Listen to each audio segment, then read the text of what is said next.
প্রিয় দশম শ্রেণীর শিক্ষার্থী বন্ধুরা, তোমরা যারা 2024 সালে মাধ্যমিক পরীক্ষা দেবে, তোমাদের জন্য আজকের এই ইতিহাসের এমসিকিউ এসএকিউ সাজেশনটি মোস্ট ইম্পর্টেন্ট।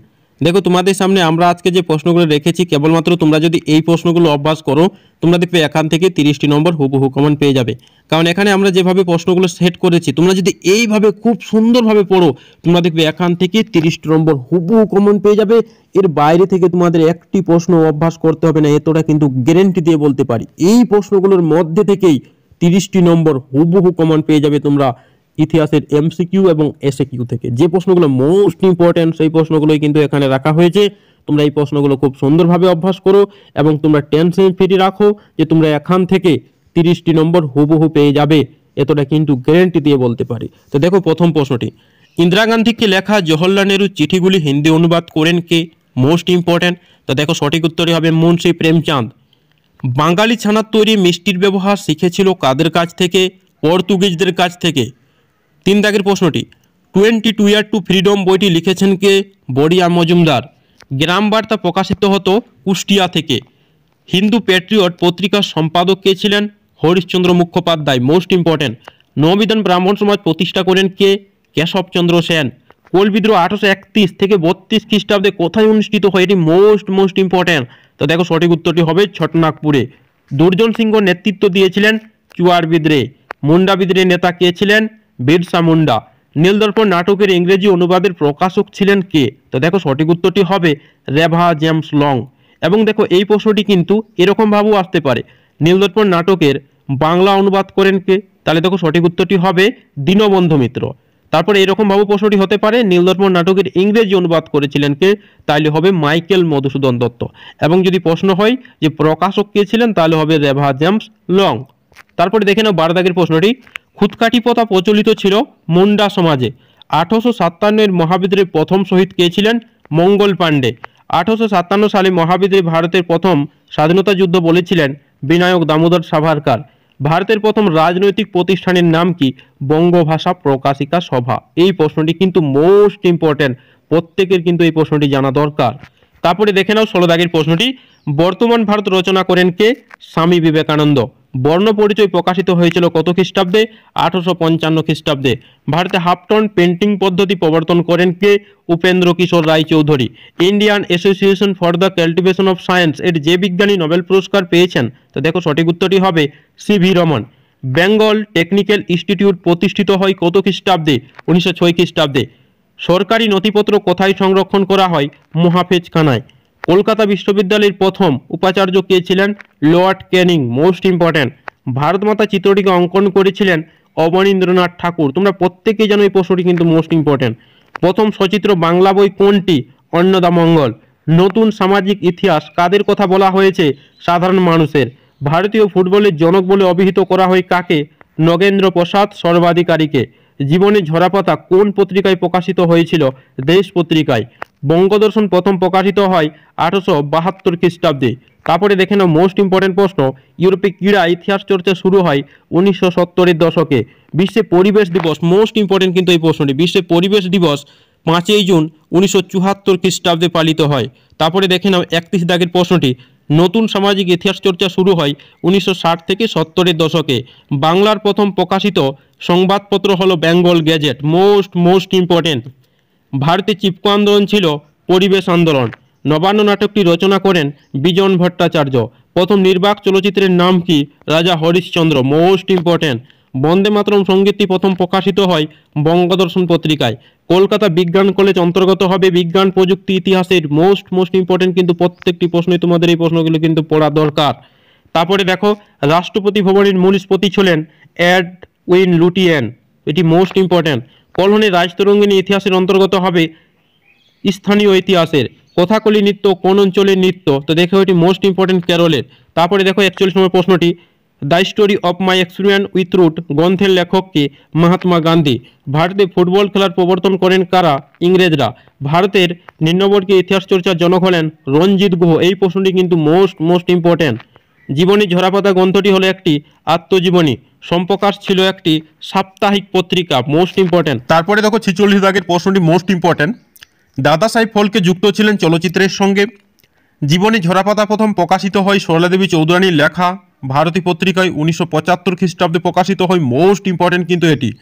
বঙ্গমাতা ছবিটি কার আঁকা? অবনীন্দ্রনাথ ঠাকুরের। রবীন্দ্রনাথ ঠাকুরের স্মৃতিকথামূলক গ্রন্থের নাম কি? জীবন স্মৃতি। সরলা দেবী চৌধুরানীর আত্মজীবনী গ্রন্থের নাম কি? জীবনী ঝরাপাতা। Most important. সোমপ্রকাশ পত্রিকা প্রথম প্রকাশিত হয় 1858 খ্রিস্টাব্দে 15ই নভেম্বর। বিপিন চন্দ্র পালের আত্মজীবনীর নাম কি? 70 বছর। সরকারি মহাফেজখানায় পাওয়া যাবে সরকারি আধিকারিকদের প্রতিবেদনে। Most important. ভারতীয় ঔপনিবেশিকরণ আইন প্রধানত পরিবেশ ইতিহাস চর্চার বিষয়। বাংলা ভাষায় প্রথম প্রকাশিত সংবাদপত্রের নাম কি? দিগদর্শন। ইলজিক্যাল ইম্পেরিয়ালিজম লিখেছেন Alfred Crosby. Most important. Brahmananda নামে কে পরিচিত ছিলেন? তো দেখো সঠিক উত্তরটি হবে কেশবচন্দ্র সেন। ভারতে পাশ্চাত্য শিক্ষার ম্যাগনা কার্টা বলা হয় উডের ড্যাশ পেজকে। হিন্দু কলেজের বর্তমান নাম কি? প্রেসিডেন্সি বিশ্ববিদ্যালয়। Most important. তারপরে দেখো 60 দাগের প্রশ্নটি। ব্রাহ্মণ ধর্মের প্রবর্তক কে ছিলেন? রাজা রামমোহন রায়। কলকাতা মেডিকেল কলেজ প্রতিষ্ঠা হলেন? তো দেখো উইলিয়াম বেন্টিং। গ্রাম বার্তা প্রকাশিকা প্রকাশ করেন হরিনাথ মজুমদার। তারপরে দেখো হিন্দু প্যাট্রিয়ট পত্রিকার সম্পাদক কে ছিলেন? হরিশ্চন্দ্র মুখার্জি। স্বামীজি রামকৃষ্ণ মিশন প্রতিষ্ঠা করেন কত খ্রিস্টাব্দে? 1897 খ্রিস্টাব্দে। Most important. ফোর্ট উইলিয়াম কলেজকে প্রতিষ্ঠা করেন লর্ড ওয়েলেসলি। কলকাতা বিশ্ববিদ্যালয়ের প্রথম উপাচার্য কে ছিলেন? James William Colvin. Most important. স্ত্রী শিক্ষা না হলে আমাদের পশু জন্ম ঘুচবে না কথা কে বলেছেন? স্বামী বিবেকানন্দ। এই প্রশ্নটি কিন্তু মোস্ট ইম্পর্টেন্ট। তারপরে দেখে নাও 58 দাগের প্রশ্নটি, 68 দাগের প্রশ্নটি।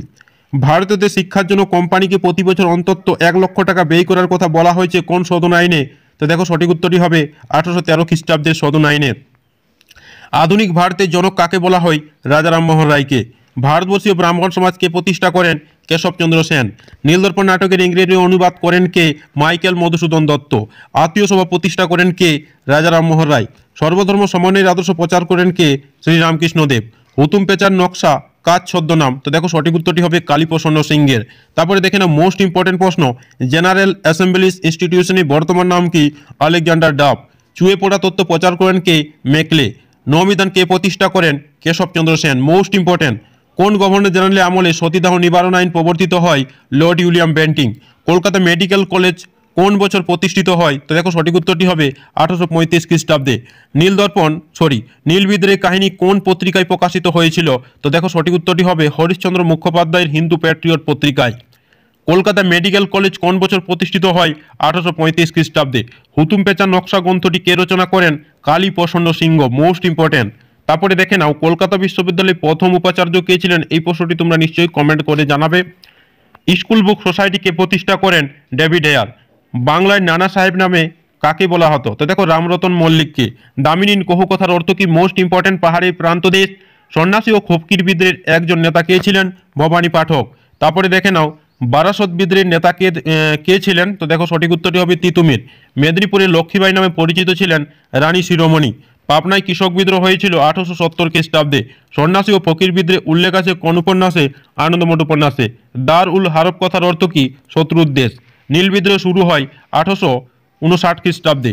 নীল বিদ্রোহের সমর্থনে দাঁড়িয়েছিলেন যে সংবাদপত্র তার নাম হলো হিন্দু প্যাট্রিয়ট।